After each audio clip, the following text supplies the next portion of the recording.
हाय अस्सलाम वालेकुम, आदाब, सत श्री अकाल। आप सबका स्वागत है मेरे चैनल में। तो आज की टॉपिक है इस्लामिक वीडियो पर खालिद बिन वलीद रज़ियल्लाहु तआला अन्हु के बारे में। हम चलते हैं मोबाइल स्क्रीन पर। एक ग्राउंड रियलिटी है कि जो सरदार होता है ना कौम का, बड़ा होता है, वो इज्जत मांगता है कि नहीं है? खालिद इब्न वलीद रज़ी अल्लाह तआला अन्हु, उन्होंने ग़ज़वा उहुद में मुसलमानों को कितना बड़ा नुकसान पहुंचाया कि नहीं पहुंचाया? होना तो ये चाहिए था, हम अगर होते, हम कहते हैं कि ये बस हाथ में आ जाए किसी तरीके से, इनको तो छोड़ना है ही नहीं। उहुद में जीती हुई जंग हारे हम इनकी वजह से। अबू सुफियान और खालिद इब्न वलीद, ये दो हजरात थे जिनकी वजह से मुसलमान जीती हुई जंग हार गए, और नबी के सगे चचा शहीद हो गए, 70 बड़े बड़े सहाबा शहीद हो गए। और इसमें सबसे बड़ा किरदार किनका था? हजरत अबू सुफियान और हजरत खालिद बिन वलीद का। तो हम होते, हम कहते हैं भाई इनको छोड़ना ऐसे है जैसे गुस्ताखों को माफ करना। हम यही कहते हैं ना, इनको नहीं छड़ेंगे। पंजाब में होते तो हम कहते छड़ंग, मर जाऊंगा छड़ंगा नहीं छड़ेंगे।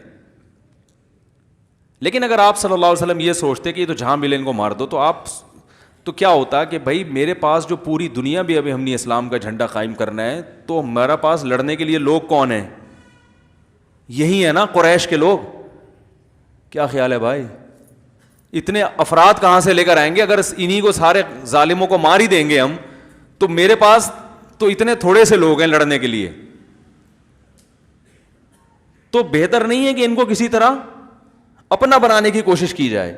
हालांकि कितना बड़ा, क्या जज्बात होंगे, नबी के सगे चचा की टुकड़े पड़े हुए हैं, कैसा। लेकिन आप सल्लल्लाहु अलैहि वसल्लम क्या कर रहे हैं कि भाई आपने खालिद इब्न वलीद को पैगाम पहुंचाया। पता था सरदार हैं ये, तलवार की जोर से इनको इस्लाम में लाना मुश्किल काम है।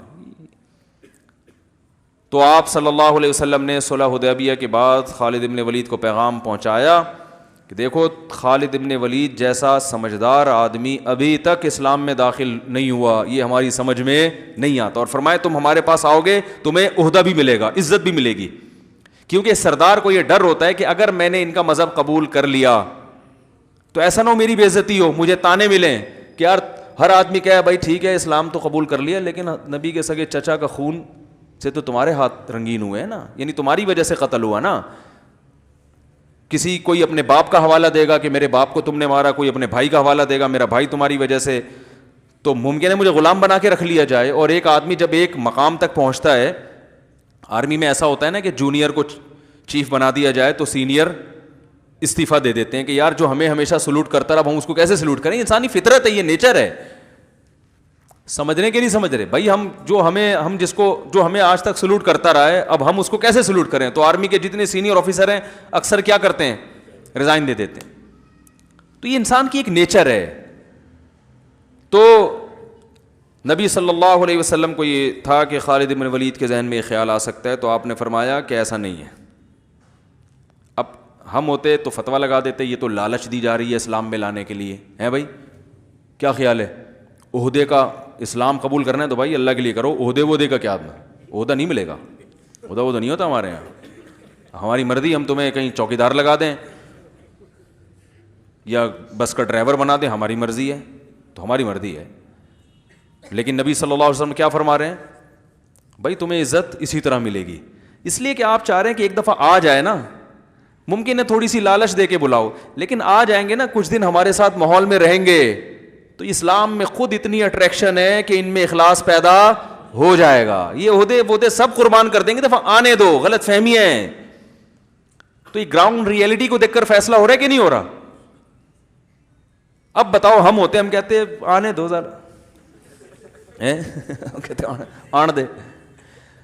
तो वो खालिद इब्न वलीद रज़ी अल्लाह तआला अन्हु से 2 जंगें हो चुकी हैं, उसमें वो उनको ईमान की तौफीक नहीं हुई, इस जुमले ने उनको इस्लाम की तरफ माइल कर दिया। सरदार आदमी तो फिर ऐसे ही होता है ना, जो ख़ानदानी सरदार होते हैं वो ऐसे ही होते हैं।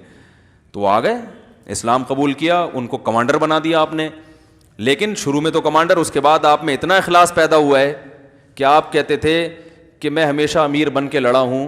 हज़रत उमर ने ना जैसे ही दौरे हुकूमत आया, हज़रत खालिद इब्न वलीद को माजूल कर दिया और बोला आम सिपाहियों की तरह लड़ोगे, अमीर नहीं बनोगे। उन्होंने फरमाया कोई बात नहीं, मज़ा आएगा, पहले कमांडर बन के लड़ता था, अब सिपाही बन के लड़ूंगा।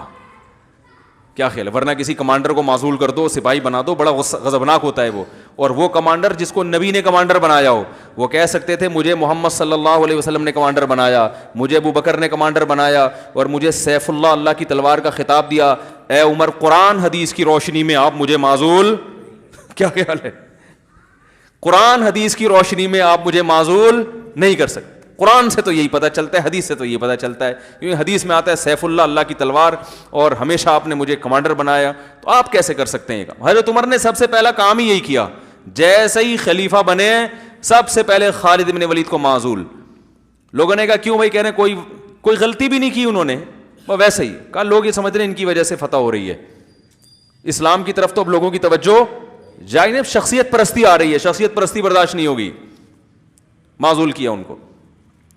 تو یہ اخلاص پیدا ہوا نا خالد بن ولید, ورنہ کمانڈر جو اتنے عرصے سے رہا ہو اس کو عام سپاہی بنا کے لڑانا آسان نہیں ہوتا. تو ہم نبی کی سیرت میں دیکھتے ہیں ہر کام ایک سوچ کے ہو رہا ہے, ایک طریقے سے ہو رہا ہے.